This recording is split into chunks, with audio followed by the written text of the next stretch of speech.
back to episode 111 of Talk of Fame podcast with your host, Kyliemontigney. I'm so excited to have on former offensive lineman for the University of Southern Carolina and actor Cyrus Hobbi. Thanks so much for coming on, Cyrus. Thank you. Appreciate you having me on. And you said Southern Carolina, it's Southern California. Southern California. Oh my God, I keep getting that messed up. I have to throw it in because people are going to be like, what? He went where? Yeah, I keep getting it mixed up. Oh my gosh. Like, even though it's one of my top schools, I still keep getting it messed up. I don't know why. No, I get it. Like I said before, you are a former offensive lineman for University of Southern Carolina, California. Oh my God.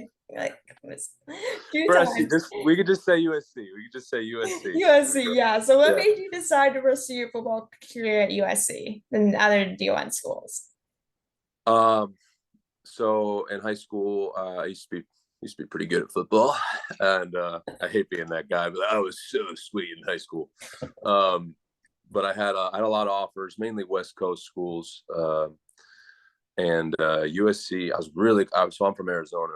I was really close to going to ASU because that's home, And USC, there was a part of me that knew I wanted to do acting. I don't think it was fully fledged out, but I always enjoyed performance. I always love movies and the art of like actors that make you feel like it's crazy to me that you can watch things and people make you feel emotions, So USC, when I visited, I was like, obviously through their football program was really high at the time too. Mm-hmm. They were on suspensions and stuff, so a lot of guys didn't want to go to USC, but like kid from Arizona, I was like, oh man, I can go here, play football at a high level, and then also get to study what I want to study, which was drama and theater. So USC kind of, as much as I was debating a lot of their schools, USC just kind of floated to the top. Yeah, did you always kind of picture yourself going to USC, or you like pictured yourself like at different other schools as well? Because obviously USC's in California, and obviously California weather is pretty amazing. So it's like, and plus Arizona is not that far from California, right. So it's obviously a little easier for you. Definitely did not. I actually didn't get off on the right foot with USC. The coaches, when I visited, the coaches were they like just got sanctions slapped down on them. So, and I visited them at that time. So I kind of got off to a rough start with them. I actually was like in UCLA, don't tell anybody, that for a while. Cause to your point, California, being an Arizona guy, I was like, the weather's pretty good out there. Mm-hmm. Arizona's gorgeous in the winter, but the summers are just freaking brutal. And I love Arizona. It's an underrated place, but it wasn't even about necessarily.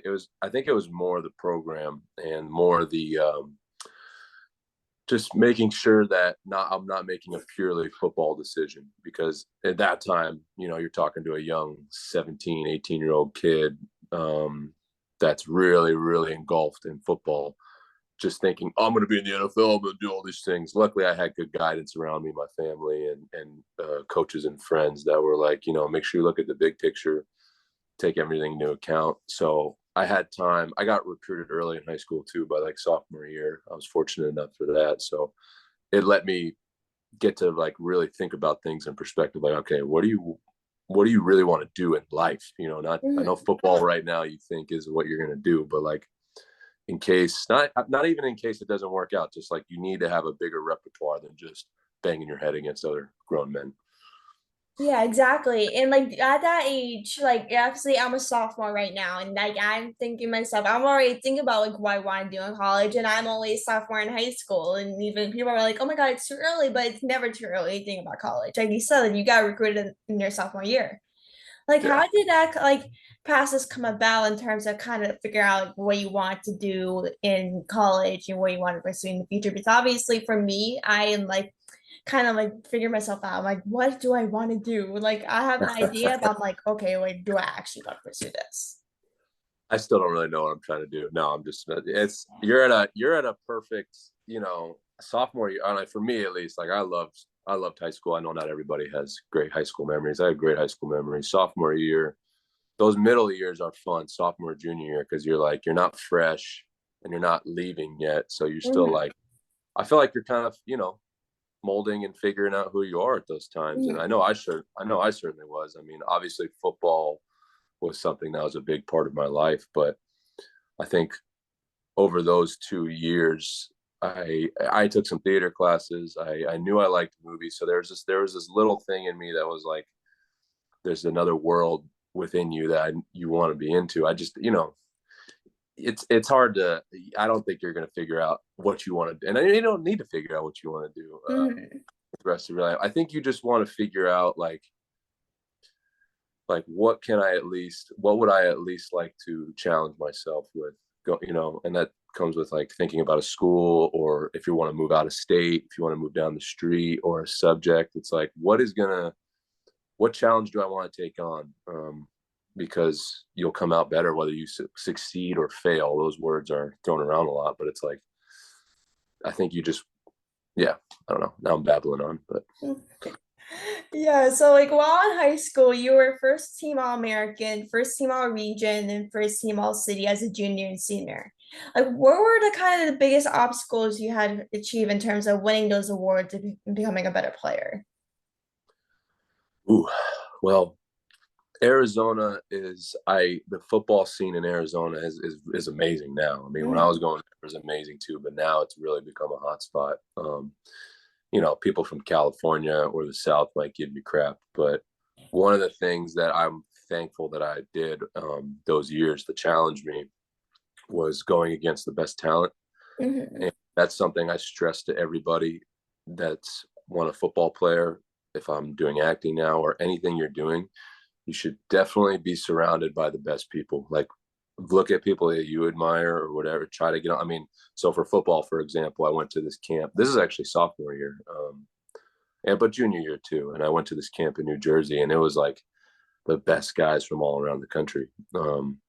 And you go, and maybe you win or maybe you lose, but you get to see where you're at, and then you get better. Because, like, if I just stayed in there, like, kicking butt because I'm bigger than everybody and just like putting guys, like, you're not, it might make me feel good. Maybe I'll get some offers. But I think what really got me the high level schools like USC and some of these things was going against the best athletes and going against the best people on the field. And again, that's true for football, but I think that's something that, don't be scared or like whatever by people that, if somebody scares you, that's like a good thing. You should like gravitate to, not, Mhm. I'm talking about in the sense of like competing and challenging yourself.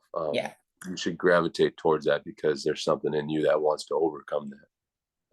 Yeah, exactly. And it's like, how did you kind of come to the decision and kind of to quit football and to pursue acting? Because, like you said, like you always liked acting and you played football in high school. Like, how did you come to kind of the decision, kind of quit football and pursue acting? Well, football's a rough sport. It beats you up. It's pretty. My back did not handle. I was a big boy too, by the way. I was like 100 pounds heavier than I am now. A lot of hits to the head. So it was really a combination. My freshman year at USC, I had a really cool acting class, acting 101, and it was with a great teacher, Doug Tompos. And I remember doing a scene in that class, and when we were done, and we've been working on it for weeks, like all these things. Like, I didn't really, acting I was just kind of doing it. I got done with this scene, super emotional scene. Everybody in the class was crying. We were all crying. And I just was like, whoa, that was kind of a cool feeling. And I was feeling a little guilty because I'm there to play football. But I was like, I kind of like that feeling a little more. Mhm. And then slowly, as the things went on in college, I kind of just was like, you can't control what excites you really, sometimes. And I just was like gravitating more towards like acting and theater stuff. And then football, it was just a perfect cocktail of like my back started not working. And sometimes I wonder if my body was kind of like denying football, but you're there on scholarship, you're there on their time. So I have to show up every day, and I'm going to, as if you signed up for something, as I should. Mhm. Um, so I guess to answer your question, the decision kind of came really just finding a love for theater and Mhm. a love for being in those moments. Yeah, And it's as amazing. It's like earlier on in the interview, like you said, like you had some actors, movies, and stuff that really kind of helped you, got you a good feeling as an actor and stuff. Like, what were those like actors or movies for you? the dog yelling. Yeah, my dogs. Yeah. He's trying to get out of the interview. Yeah. I don't know. So like you talking about like some of my influences of Yeah. people coming up.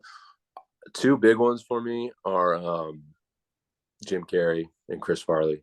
Growing up, those were I could watch both of those guys all day, every day, and both of them. It's interesting. Both of them are extremely physical actors. They do a lot with their bodies, but I also think they're both underrated. I mean, Jim Carrey has done some drama, which I think he's great. I mean, Eternal Sunshine of the Spotless Mind is an amazing movie, a dramatic movie. And Chris Farley actually has some really dramatic moments too. He's obviously got, but those two are probably my biggest like people that I would watch. Like, I mean, I could watch those movies day in and day out. Also Heath Ledger, because my sisters watched all the Heath Ledger movies growing up. So Oh, really? I had to watch a lot of the stuff my sisters were watching, which I'm not bad at. They were good movies. And Heath Ledger, just like how freaking charming that guy is. So I was just like, wow, that's fun to watch. And then I'm trying to think of like specific movies, but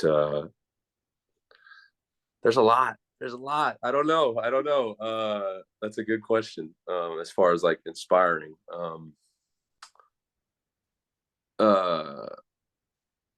Tommy Boy with Chris Farley, hilarious movie. The Mask with Jim Carrey. Oh, the mask is hilarious. You like The Mask? I Yeah. watched it 7 times in one day. Really? Back when I was a kid. Yeah, I watched it. God. Also for the older generation, Gene Wilder. So like Willy Wonka and Young Frankenstein. Gene Wilder to me is just one of the all-time greats.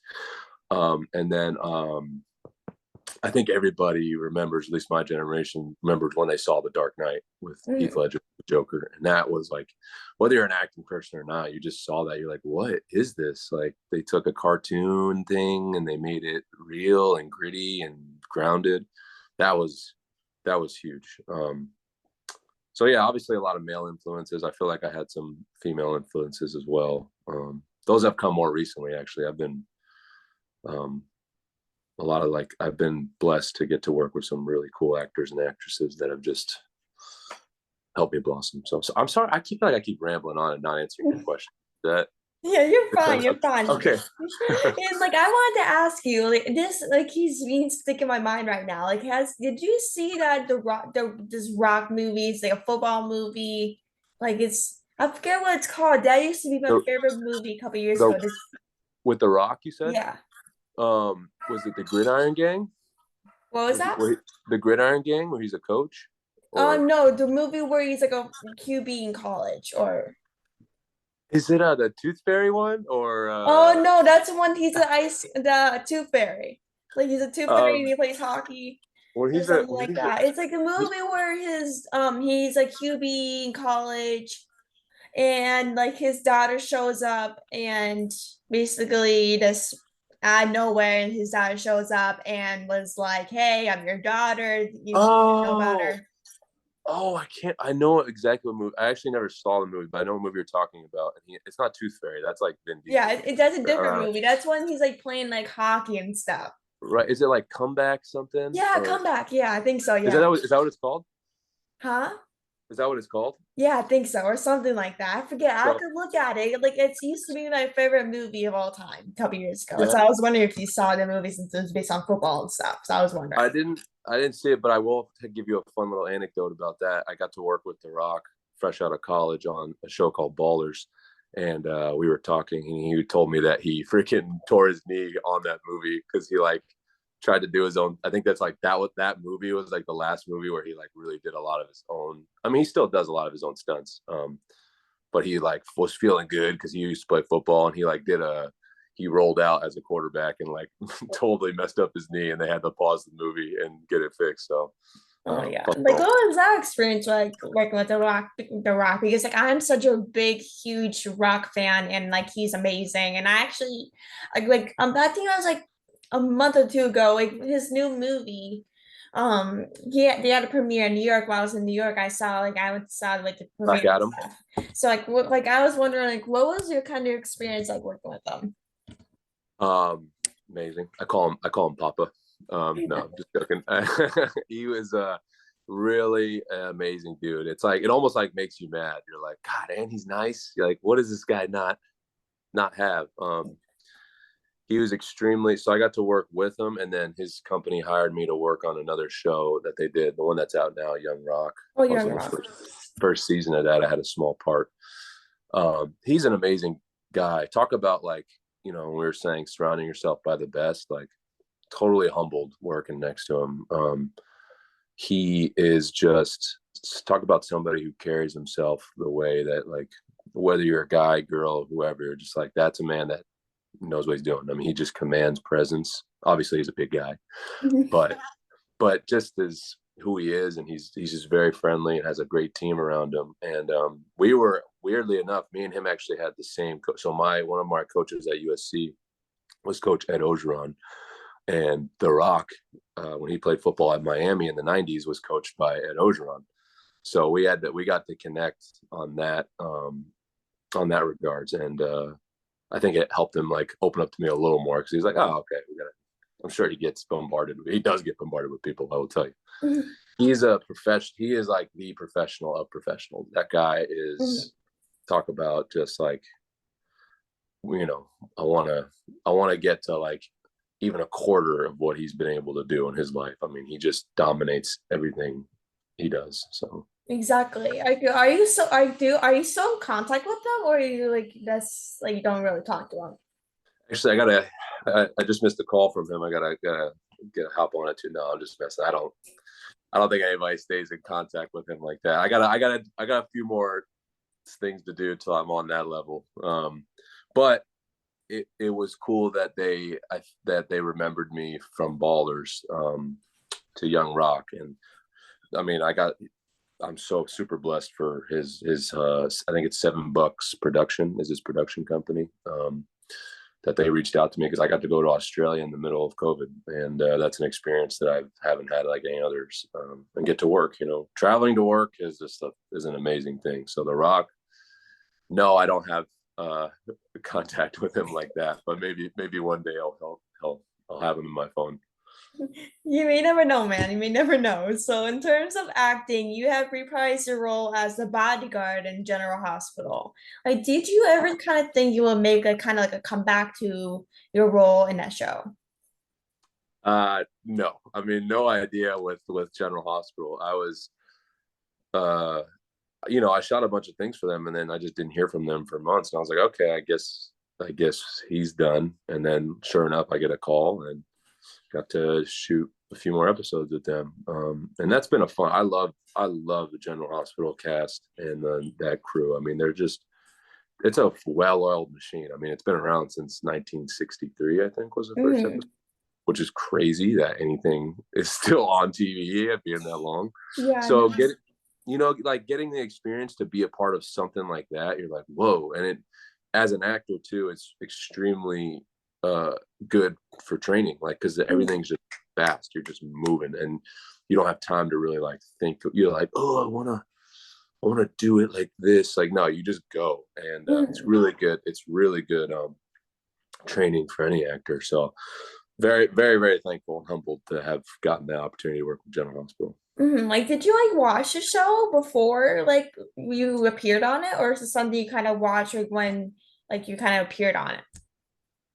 Never was. I mean, soaps, like, my idea of soaps was like, oh my God, those things are so corny.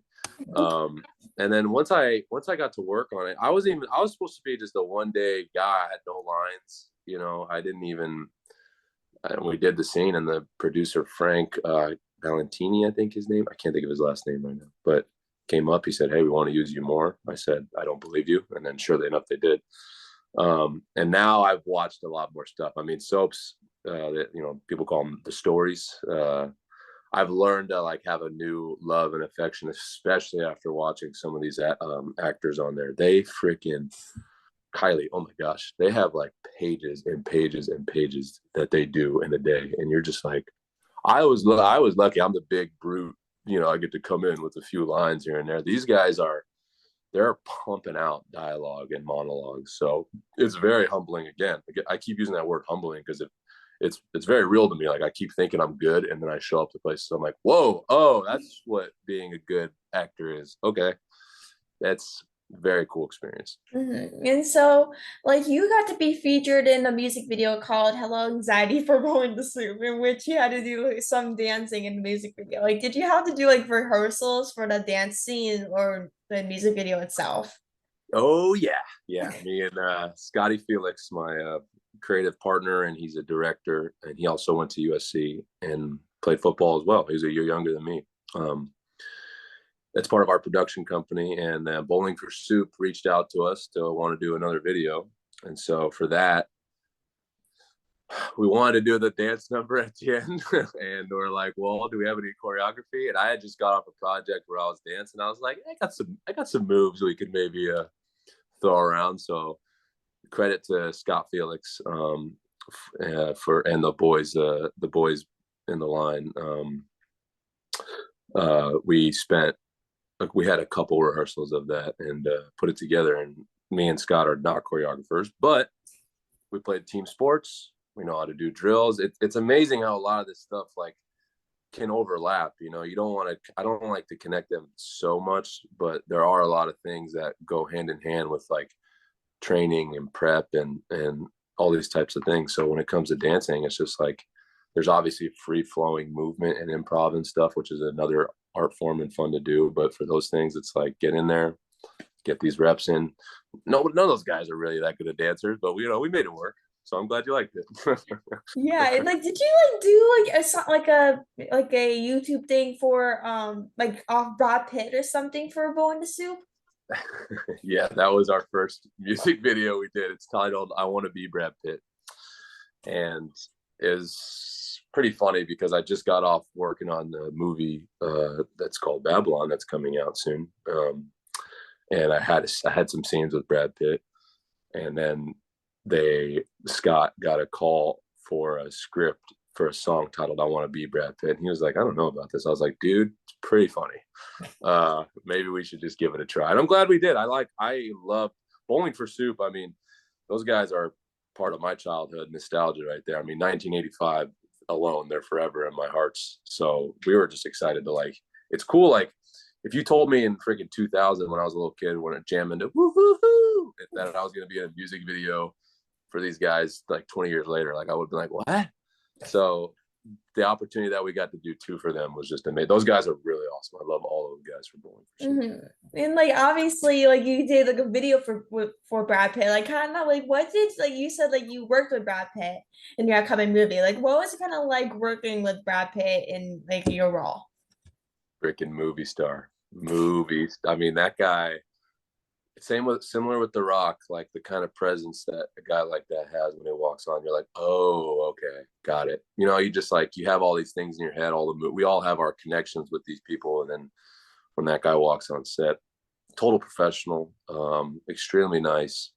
I do have to give a shout out though, because I know that your podcast is part of empowering women, and Margot Robbie, that woman to me is the most talented person I've been, and I don't say that lightly. And so getting to watch her and Brad Pitt work, I mean, I felt like I was in a free workshop. Like I'm like, I feel like I'm back at school. I just feel like a little kid again. And so Brad was amazing, but I do have to give my love to Margot Robbie because she is just, as well as she's obviously an amazing artist, but just like a very cool person and very humble and could hang out with us right here and just talk. Like she's just, I was so humbled and have learned so like I learned a lot from being around people like working and soaking them up. You know, I could obviously study and watch videos, but like when I get to be around it, so to watch a guy like Brad move and what he does on a take and how he comes back to a take, and he improvised lines during our thing, and I was, you know, luckily I was ready, but I was like, oh, you know, you just you don't know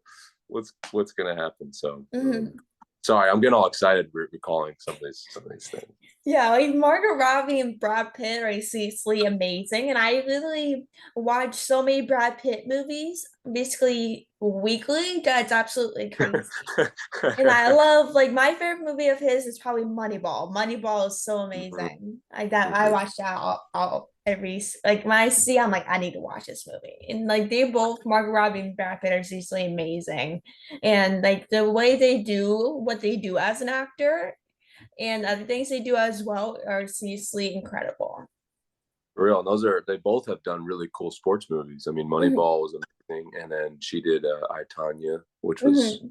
and it's like, it's cool. I like when sports movies are done right. And I think to do sports movies right, you need talented, good, like lead actors. And both of them are just, I mean, they're like The Rock. It's like these people are Mhm. just, the fact that I even got to like be around them is just crazy. So you can learn so much from just watching the best people move, you know, Mhm. how.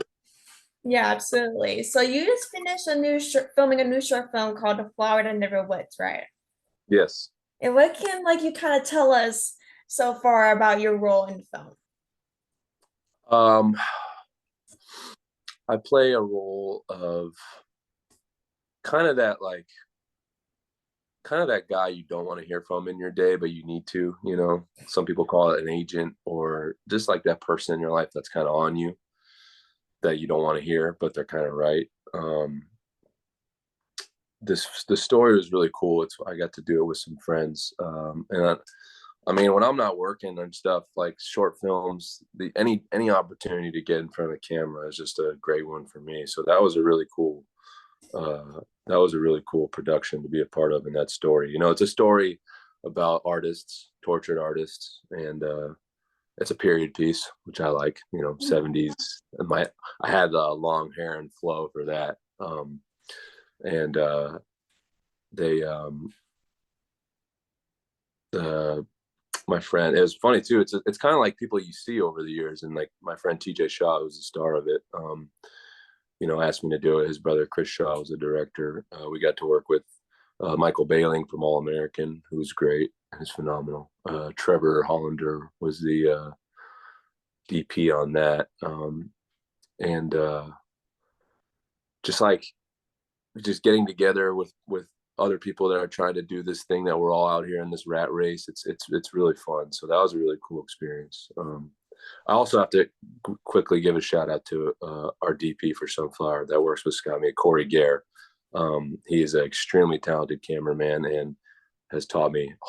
He's not just a cameraman, but he's extremely talented with a camera. He's a multifaceted man, and getting to be again back to this theme of like soaking up from people, getting to be around guys like that. I know I'm trailing off from your question, but I gave a shout out to all these people. I had to give a shout out to Corey Gare because he's a guy. Incredible. So, like, the final question I have for you is what's some advice for people that are just kind of starting out as like an actor, football player that kind of want to make it out as what they do? Are you asking actor slash football player or Yeah. actor or football player? Yeah. Either one. Because I get guys all the time that are football guys that are like they see what I'm doing, they're like, hey man, how do I do that? It's like it's like, dude, you don't even like I want to be an actor. It's like, do you? And it sounds harsh. I kind of do this with people, but like when they tell me they want to do acting or something, I say don't do it. I'm like, Hmm. nope. Because if you really do, you will. And I just Hmm. say that because I try not to be like phony and fake. Like, yeah, all you gotta do is like take some classes and stuff. If people are genuinely interested, then you know, which again, a lot of people just think they want to do it just because somebody. But like, it's very difficult. It's very emotionally taxing. Everything isn't. I'm not putting acting or stuff or football and that stuff above anything else. But it's like you have to be willing to like really really not feel good for many days sometimes Yeah. many weeks. Acting is being told no constantly. You're Mm. literally being told no, and they're telling no. It's you. It's not like no to your project that you made or no to this thing. It's like no, it's like we don't like your face for this. Mm. Like, and if you can just believe in what you're doing and continue to get better, um I think, well, okay. So I'm sorry that I've just went off on these questions. I'm not doing a good job. The advice I would give is similar to the one about football against going against the best is put yourself out there. You have to work it like a muscle. Like put yourself in front of people. You have to put yourself on the line, like sacrifice in a way. Like Mhm. there has to be something at stake. Like perform for a crowd of people, perform online and post it. get feedback. Like something that scares you is what you should gravitate towards do, because on the other side of that fear is where you're going to flourish and get better as an actor. And acting, a coach once told me, like, hey man, if you want to get into acting, you better start, because it's way more competitive than football. Mm-hmm. He's not wrong. Acting, the entertainment world is extremely, there's just more people in it, than Mm-hmm. football. Only so many people can play football, but everybody can technically do acting, right? Mm-hmm. And it's a little bit of a different mindset. Like football is like, you very much like train, you can beat someone, it's like there's results. Acting, you have to still train, you still have to you're going against other people, but it's not like competitive. It's just like you're only really, I guess you could say that in sports too, but you have to really have a good awareness about yourself and how to push yourself to be able to express what you want to express. And so much is changing now with social media, Mm-hmm. and like the lines have been blurred with like acting, theater, film, television, and then like uh, what's it called, influencers, Mm-hmm. and this. And so I think that for me they're two different lanes, but people Yeah, are very much muddied. Like, with, I just want to be famous. Some people just want to be famous, and if that's all you want, I think you should go the influencer route. But if you want to like create art, if you want to like speak to yourself and people, then you should do acting. exactly. And like the entertainment industry, I literally thought like, oh my God, this is probably the easiest type of thing. Like obviously, growing up, I watched television nonstop. It was Yeah. absolutely insane. And I'm sure it was for you as well. You watch entertainment a lot. And like that I always had the dream to be in the entertainment industry, but I never thought until I actually became part of the industry that it was as hard as it was. Like as hard, like I thought it was kind of would be a little kind of easier. And in terms of like doing, I might seem a little crazy for that, but like No, no, it's I'm true. curious what made you realize it was hard? Like, what was like, oh, this is hard? Like, what was that moment for you? Yeah, so like when I first started out as a basically a journalist, I should say podcasting, I literally thought like kind of like set like booking like kind of say top tier celebrities like Dwayne Johnson or Brad Pitt for say or somebody like that. And it's like more like I sent emails. I sent like many emails and I want to get emails like kind of get emails back or they're always oh no. And that's really, like you said, they are always more no's and yeses. Obviously, they're top tier celebrities. They might not be, they may be busy, obviously, because of Right. their schedule. But like, it's obviously like there's more no's and yes. And obviously, with my other work, there's more, it's very difficult to get as good as you want to be, obviously. And obviously, as a person in the entertainment industry, you have to grow to become where you want to be. If you want to be like, let's say Brad Pitt, you need to grow and kind of and see what he does to be as good as him. Obviously, you're not gonna be like him because obviously he's Brad Pitt. Of But course. obviously, if you want to be someone like Brad Pitt, you can watch his videos and train hard to be like him. Obviously, you can't be like the person they actually are. Should we play the Bowling for Soup? I want to be Brad Pitt song. Should we reference?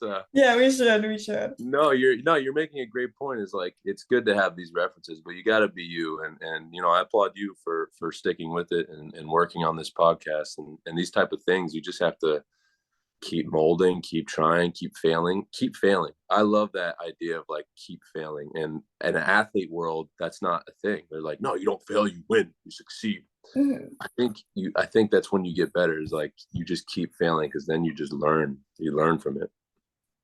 Exactly. Like you can't learn unless you feel, right? What's that? You can't learn unless you fail. No, no, and it's. I'm not saying you should like to fail, but you're never like, who the heck just like succeeds at everything. And it might Mhm. feel like Brad Pitt and The Rock do. I promise you that they've had some things. Mhm. Like, I love that thing about, I think, Lionel Messi. Messi, the soccer player. Mhm. He said it took me 10 years to become an overnight success. And I love that quote, because it's like so many people just see the end result, but nobody sees those times, those Mhm. no those times, and you're like, am I even worth this? Like, can I even do this? Like, what am I doing? like those really emotional times or those challenging times. People aren't going to see it, and they'll see you at the end and say, "Oh man, you came out of nowhere." And it's like, yeah, tell me that 8 years ago when I was starting this podcast and nobody Mhm. was responding to, or whatever it is for you. So Mhm. I applaud you for that. Thank you. Same to you as well. So thank you so much for coming on the podcast. It was so great speaking with you. You're sister, you're amazing. Keep doing what you're doing. And it means so much to have you on. And we'll definitely talk soon. Thank you so much for coming on. Kylie, thank you very much. Good luck with everything and enjoy the holidays. Same to you as well. Talk to Okay. you soon. Bye.